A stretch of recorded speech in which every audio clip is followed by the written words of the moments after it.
السلام عليكم ورحمة الله وبركاته. بصوا بقى الفيديو الخطير ده برعاية ام منى. هنعمل ايه؟ هنعمل خلطة حلوة كده للغسالة بتاعتنا للغسيل. هتجيبي كده المسحوق اللي انت بتستعمليه، هنجيب الحاجات الرخيصة بقى، مش عايزين الحاجات الغالية قوي. احنا بنستعمل ايه؟ المسحوق بتاعنا بتاع الغسالات اللي هي الفوق اوتوماتيك. تمام. عشان ما ينفعش في الغسالة الاوتوماتيك. انا جبت هنا كيس اوكسي ب10 جنيه، وجبت كيس باهي من ابو 25 جنيه، وعلى فكرة ريحتهم تحفة الاتنين مع بعض.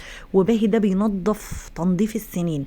ماشي. بعد كده الراجل اداني كده كيس غريب كده، قال لي خدي جربيه، رحت واخده مجربه، قلت مش هحرجه. حطيت معلقتين كربوناتو، وخدت الكيس الغريب العجيب ده، اسمه مزهرة الوان وابيض، معرفش ايه مزهرة دي. هو بص شكله زي ما انتم شايفين كده، لونه ازرق. تمام. وجبت كيس كلور بودرة.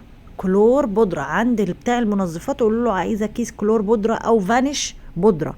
وهنضيف ده كله على الاريال بتاعنا. الجردل شكله معفن من جوه علشان احنا كنا بنعجن فيه اسمنت، فعادي جدا مفيش اي مشاكل.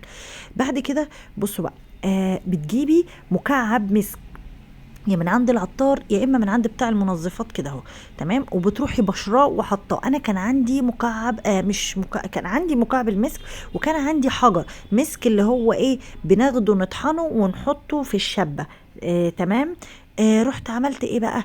رحت حطيت منه، لاني لما طحنته ما نعمش قوي، اهو اللي انا بفضي منه ده ما نعمش، كان برضو خشن، فمش هينفع احطه على الشبه واعمل بيه مزيل عرق، هيعمل التهابات لانه خشن.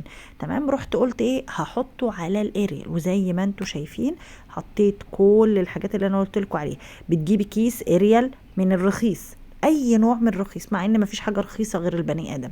و بتجيبي كيس اريال من النوع المعروف، اوكسي، تايد، اريال، برسيل، اللي انت عايزاه. تمام. بتجيبي كلور بودرة، كيس كلور بودرة. بتجيبي معلقتين كربوناتو. وبتجيبي المكعب المسك زي ما قلنا. كل ده بتخلطيه على بعضه في الجردل بتاعك او العلبة بتاعتك. وطبعا بتحطي المقدار اللي انت بتستعمليه في كل غسلة، وتفرجي بقى على الريحة وعلى الجمال والحلاوة بقى. كل حاجة كل حاجة هيعجبكم قوي قوي قوي، مش هتبطلوا تعملوها، ومش مكلفة على فكرة، مش مكلفة خالص. ويمكن اوفر بكتير من حاجات احنا ممكن بنعملها.